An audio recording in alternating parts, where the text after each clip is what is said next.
Obrigada, Nuno. Muito obrigado, Bel. Muito obrigada por estar aqui. Estas imagens estão extraordinárias e os autores daqui a pouco vão juntar-se a esta conversa, mas também foi através delas que tivemos a oportunidade de conhecer melhor o Nuno Vitorino, hoje com 42 anos, mas cujo acidente aos 18 lhe mudou radicalmente a vida e dizia-me há pouco, enquanto víamos as imagens, não imaginam que eu chorei a ver isto porque me custou muito. Mas vamos ter que voltar atrás, não é? Custou-me imenso, custou-me imenso. Eu pensava que tinha e tenho a situação bem resolvida, fiz as pazes com o passado, logicamente, mas eu para chegar a esta verdade tão nua e crua e consegui-la transmiti-la, o Ricardo, que foi um dos realizadores que falou e fez-me a entrevista, no final deu-me um abraço, porque foi das coisas mais difíceis que eu fiz após o acidente. Foi voltar a falar sobre Foi voltar a falar, mas de uma maneira despida de... Porque eu já dei muitas entrevistas e tenho muita cassete do acidente e de dizer como é que o acidente se passou e pronto, aquilo passa na minha cabeça como se nada fosse. Porque na realidade não vai lá dentro, não é? Só não fala. vou lá dentro, mas eu quando fiz a curta, eu estive lá dentro e transmiti a verdade. Por isso é que eu acho que ela ficou muito bem feita também por esse aspecto. Mas isso também foi uma catarse importante para si, se calhar. Foi, mas agora emociono muito mais facilmente. Mas isso é da idade, eu percebo. Não sei se é só da idade. Ainda ontem eu falava nisso num almoço com uns amigos.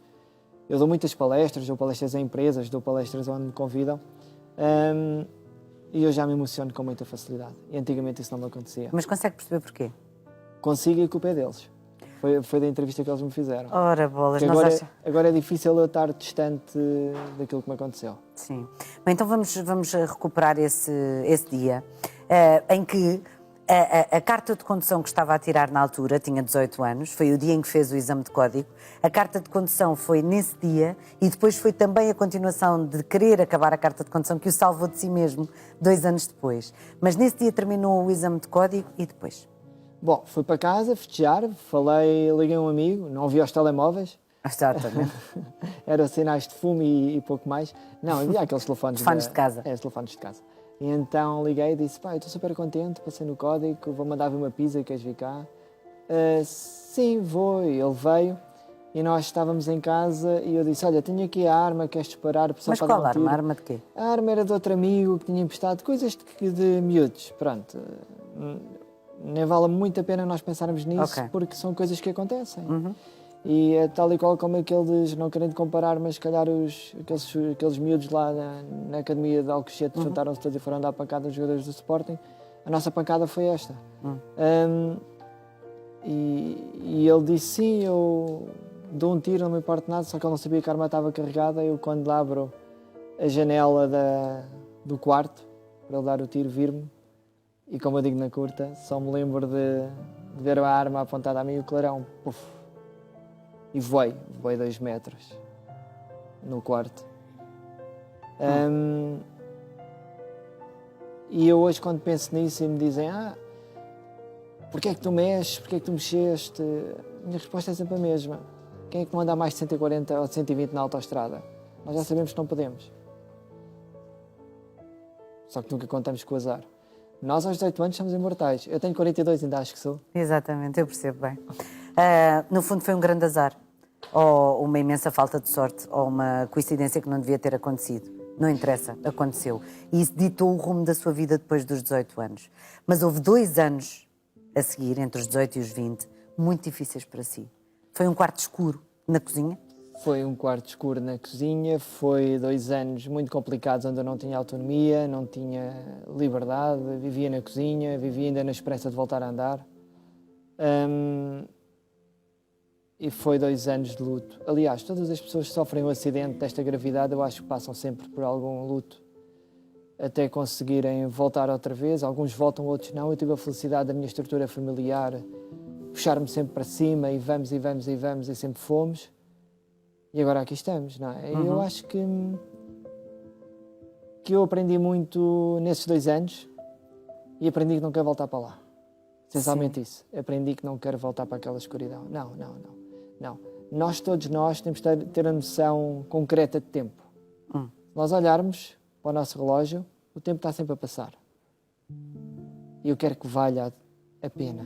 Eu quero um dia, quando me sentar numa lareira a fazer a análise da minha vida, ou quando a vida me passar rapidamente pelos olhos e eu estiver quase a desaparecer, eu ter a noção que valeu a pena.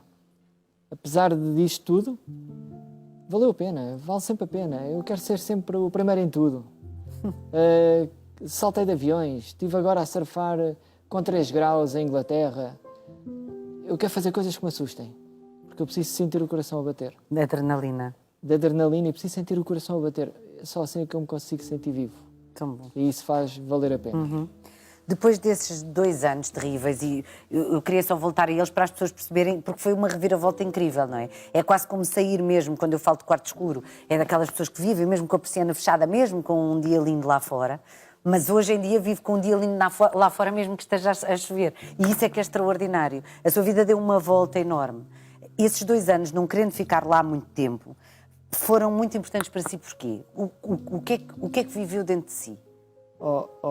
Tânia, é um bocado como nós estarmos a ouvir uma música má e a pensarmos que esta é a única música do mundo.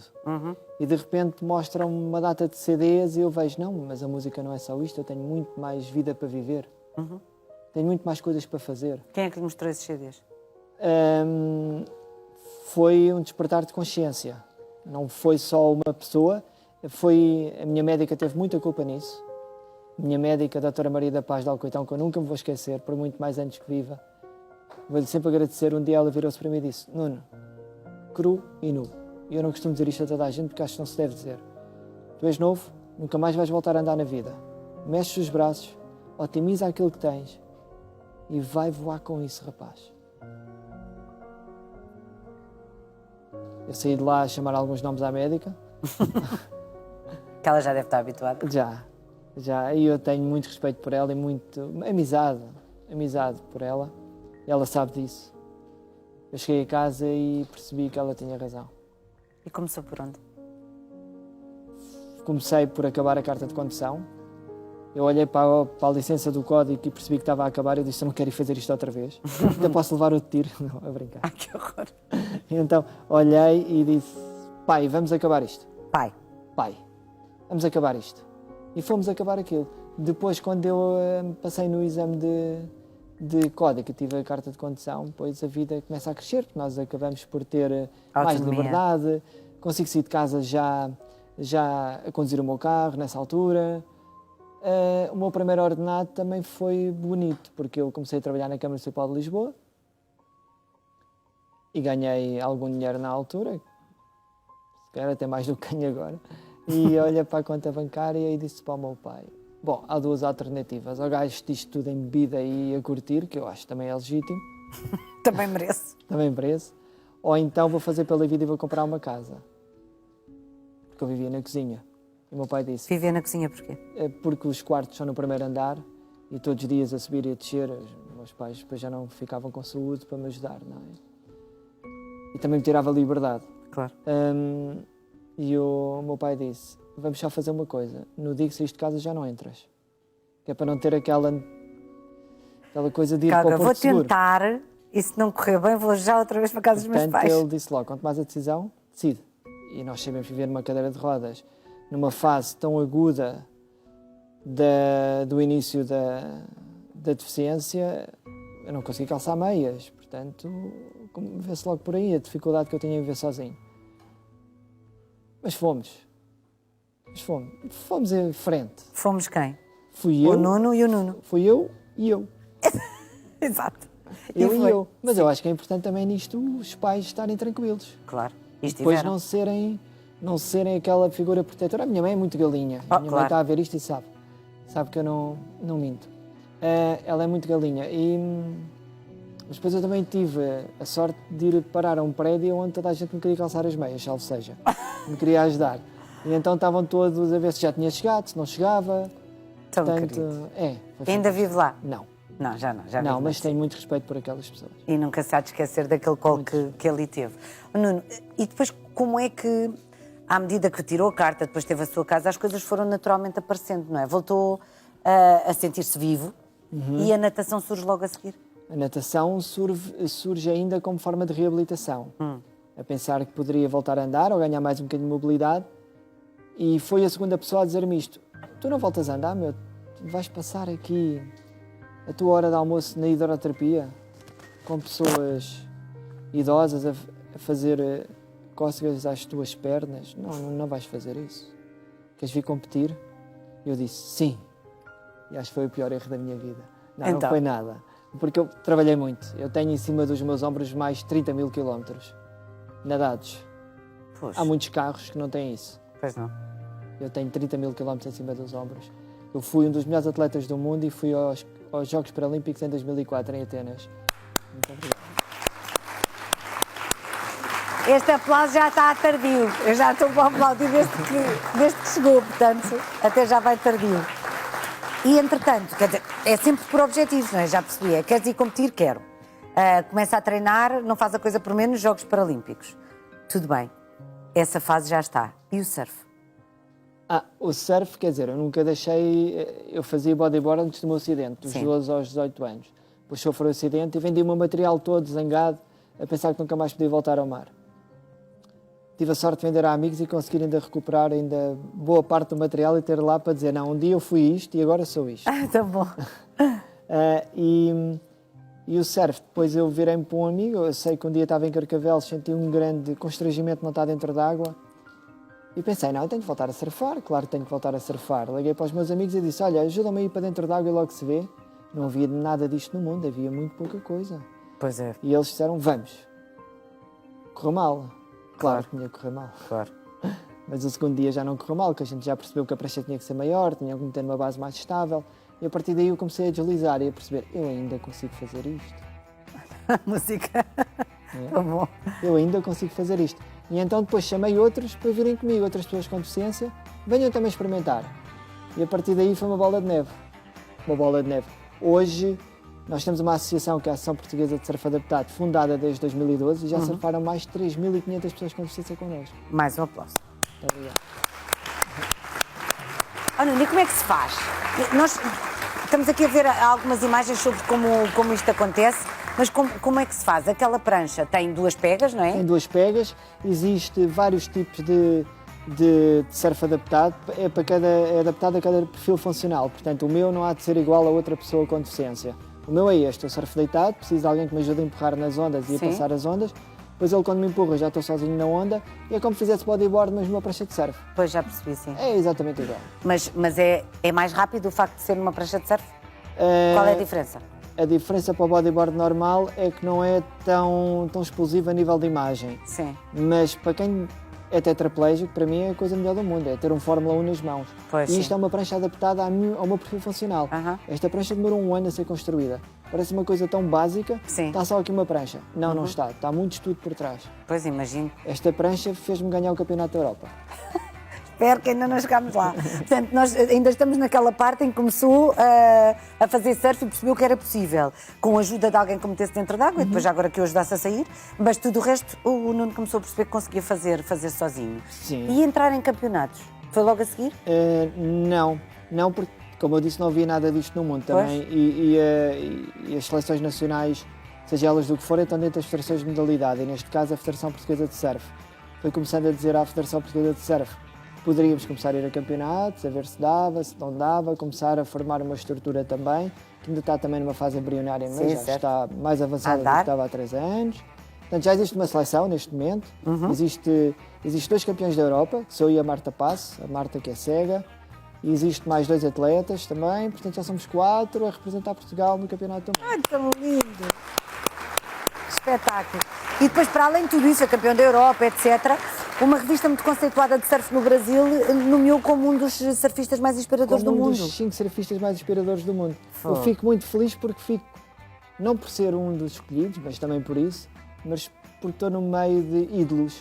Portanto, as pessoas que são os outros 4 são meus amigos e eu fico muito feliz de estar com eles a representar o surf adaptado a nível mundial. E eu falava nisso há pouco tempo com um amigo meu da África do Sul, também um dos pioneiros do surf adaptado. Nós um dia, quando fomos velhinhos, os miúdos de surf adaptado vão olhar para nós como ídolos. Eu acho que nós vamos estar muito felizes com isto. Pois é. E ainda por cima há um lema que tem, que é: nós não queremos saber se é difícil. Apenas se é possível. Na vida tudo é possível. Tudo? Na vida tudo é possível. Eu eu vou dizer qual é o meu... Eu tenho um grave problema na vida. E o meu problema é com micro-ondas. Então, Porque eu todos os dias levo a comida para o trabalho e tenho que dar a comida a um colega meu para aquecer, porque eu não consigo lá chegar ao micro-ondas. Aham. O meu dilema na vida é todos os dias eu saber que a comida pode vir muito quente ou muito fria. certo. Portanto, eu não quero mais problemas nenhum na vida. Só quero este. O Exato. meu problema é o problema do micro-ondas. Portanto, tudo o que eu tenho que ter na minha vida é só para me trazer felicidade.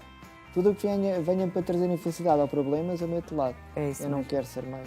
Não quero ter mais problemas na vida. E o que é que lhe traz felicidade? O mar, os sorrisos dos outros, a partilha e muito amor. Essencialmente é isto. Sim. É nós darmos amor uns aos outros. Nós somos pessoas, precisamos uns dos outros, relacionarmos.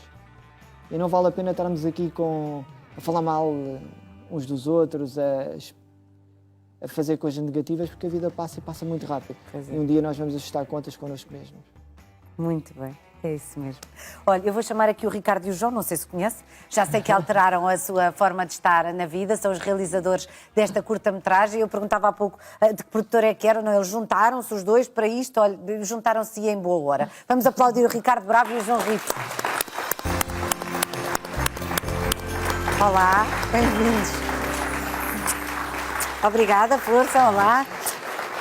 Muito bem, é o Ricardo e o João, certo? O João e o Ricardo. Pronto, ok, está ao contrário. É o João e o Ricardo, bem-vindos. Obrigado. Bem, Muito obrigado. Vocês estiveram a ouvir aqui esta conversa, uma história que de resto também já conhecem de cor. A questão aqui é que vocês são altamente responsáveis por isto que se está aqui a passar, porque o próprio Nuno disse que a partir da vossa chegada à vida dele, as coisas também começaram a mudar. Como é que vocês o conheceram, João? Eu conheci o Nuno através do Ricardo. Pronto, Ricardo, como é que o conheceram? Vamos começar assim. Bem, eu sou fotógrafo de surf há muitos anos e, portanto, inevitavelmente os nossos caminhos cruzaram-se. Nós fomos-nos conhecendo, mas eu não tinha uma relação muito próxima com o Nuno. Sim. Só depois, com a ideia de fazer o filme, é que acabámos de nos tornar mais próximos e o João entrou também na equação. Certo. Mas a ideia de fazer o filme surgiu quando começaram a saber a vida dele? João? Sim, eu e o Ricardo andávamos na altura à procura de uma... história. Sim, queríamos fazer um filme à volta do surf. Andávamos à procura de uma história diferente da que normalmente é contada.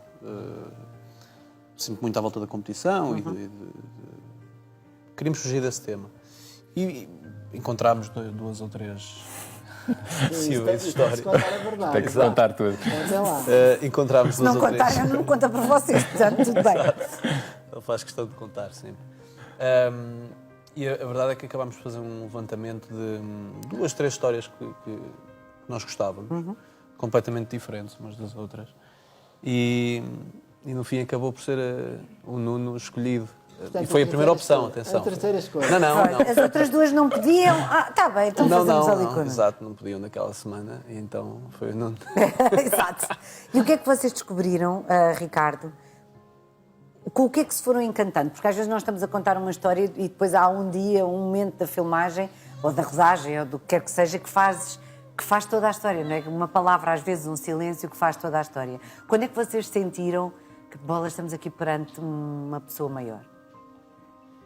Eu acho que foi um bocadinho gradual, mas só para voltar aqui um bocadinho atrás, porque o Nuno vai contar de certeza, já sei, portanto bem vale contar eu. Havia três propostas em cima da mesa. Uma era um filme sobre um surfista de ondas grandes, outro surf, uma visão feminina do surf, porque ainda há poucas mulheres a fazerem surf, e a terceira hipótese seria o Nuno. Sendo que eu apresentei isto ao João na altura e disse-lhe logo que não queria fazer com o Nuno. Por quê? Porque eu achava que tinha um bocado de medo. O João é que tem experiência de vídeo, eu não tenho, sou fotógrafo, portanto isso para mim foi uma entrada no mundo do vídeo e tinha um bocado de receio de cairmos numa narrativa do coitadinho, de puxar a lágrima, e eu não queria nada disso. Só que o João já tinha alguma experiência de outros documentários nesta área e tranquilizou-me e disse que não, que achava que a história mais forte era precisamente a do Nuno. Portanto, eu deixei-me de convencer, o Nuno até hoje goza comigo por causa disto, porque foi a última escolha. Mas a verdade é que, à medida que fomos filmando com o Nuno e conhecendo o Nuno, percebemos que realmente tínhamos ali uma coisa muito interessante, uma história de vida muito interessante para fazer. Sim.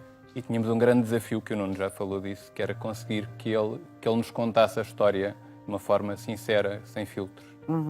E isso foi o mais difícil. Este filme está disponível no YouTube, não é? Sim. Chama-se Uma Vida Melhor. Não é?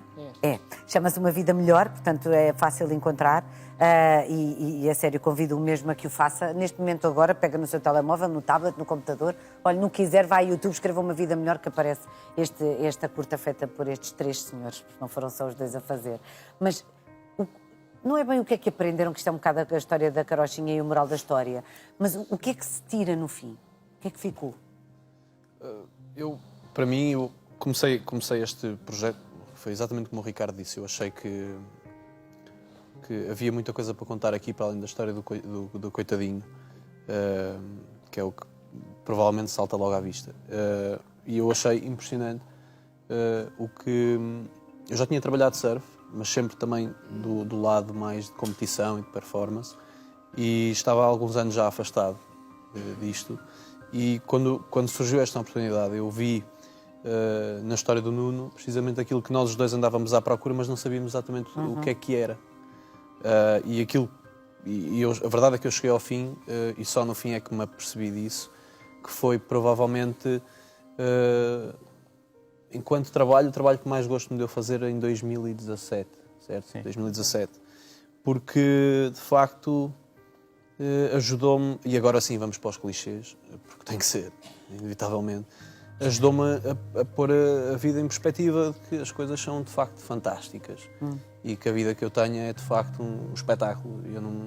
Muitas vezes temos tendência é natural queixarmos de muita coisa na nossa vida. Os nossos problemas são sempre os maiores do mundo. Sim, claro. Exatamente. Faz parte também, não é? Os nossos problemas são sempre maiores que os dos outros, não é? E ao ver a forma como o Nuno encarava certas coisas do dia-a-dia, foi para mim a melhor coisa que eu retirei desse trabalho. Sim. À parte daquilo que é o resultado final, claro que estamos muito contentes. Enquanto estávamos aqui a ver, o Nuno ia dizendo: estas imagens estão maravilhosas, este trabalho está muito bonito, este tipo de imagens assim está mesmo... E eu estava a pensar exatamente nisso e ele ia falando como tendo sido uma experiência também importante para si. Não falámos sobre o facto de ser licenciado e de... em relações internacionais. Em relações internacionais. Sim. Em de já ser campeão da Europa de surf adaptado, também já falámos. Ter ido aos Jogos Olímpicos. O que é que vem a seguir? Eu quero ser o próximo campeão do mundo. Só para começar. Só assim para dar o ar. Só. Assim é que é. Pode parecer um bocadinho de arrogância, mas É um objetivo? eu acho que está... No papo? Não. Ok, no papo isso seria não está. arrogância. Não. Está bem. No papo não está. No papo não está. Mas eu fui o 4º melhor do mundo o ano passado. Sou campeão da Europa, tenho uma reputação a defender e eu quero sair com esse título. E quando é que é o Campeonato do Mundo? Março. Agora? Agora. Em março? Em março, na Califórnia. Na Califórnia. E em que altura é que é? Vai ser de 11 a 15 de março. Portanto, posso vir ao programa a 20, mais ou menos. Vou já marcar na minha agenda. Serginho, ouviste? Então faz-me um favor, marca aí na agenda. De 11 a 15 de março é o Campeonato do Mundo de Surf Adaptado na Califórnia. O Nuno vai ser campeão do mundo e depois vem à nossa tarde contar tudo. Exatamente. Mas olha que eu sei lá, eu estou mesmo à sua espera depois. Está prometido. E essas palestras motivacionais que dá também têm a ver com isto, com inspiração? Tem a ver essencialmente com isto, de nós pormos a vida em perspectiva. Porque, a Tânia, como dizia, os nossos problemas muitas vezes são os maiores do mundo, mas se nós conseguirmos, se calhar, aprendermos com uma história de vida igual à minha, porque também existem outras, mas se aprendermos com a minha história de vida e sabermos que o meu maior problema é o problema do micro-ondas, se calhar os nossos problemas não são assim tão grandes. Mas como é que conseguiu que o seu maior problema fosse o problema do micro-ondas? Porque eu acho também Porque uma isso escolha. é uma aprendizagem. É uma escolha. É uma escolha? É uma escolha que nós fazemos. Eu não vou chatear com mais nada. Certo. Ou complicar ou não complicar. É, porque eu já tenho um problema para resolver todos os dias. Acho que também não mereço ter mais problemas. E o problema da comida chateia-me muito. Ainda hoje tive esse problema a almoçar. Mas onde é que está o micro-ondas? Esse micro-ondas já me está a irritar a mim de uma maneira. A mim também, ele está muito alto. É como aquele micro-ondas está muito alto, eu não chego ao micro-ondas. Eu tenho que dar ao meu colega a comida para aquecer e a comida ou vem sempre fria ou vem sempre quente. Ele não sabe medir, não é? Não sabe, aquilo é muito chato. Não, isso não se faz. Como é que é o seu dia-a-dia, Nuno? O meu dia-a-dia é um dia normal. Eu levanto-me habitualmente muito cedo, não sou uma pessoa de dormir muito. Levanto-me muito cedo e começo logo a trabalhar. Logo a trabalhar. Trabalho no Câmara Municipal de Lisboa, dou aulas de desporto adaptado também, quando me convidam, dou palestras, eu tenho uma vida muito cheia. Pois já percebi. Só sim. não tenho tempo para dormir, mas também não preciso. Não. Preciso de dormir um dia. Então um relógio não para, agora perder Claro, tempo não a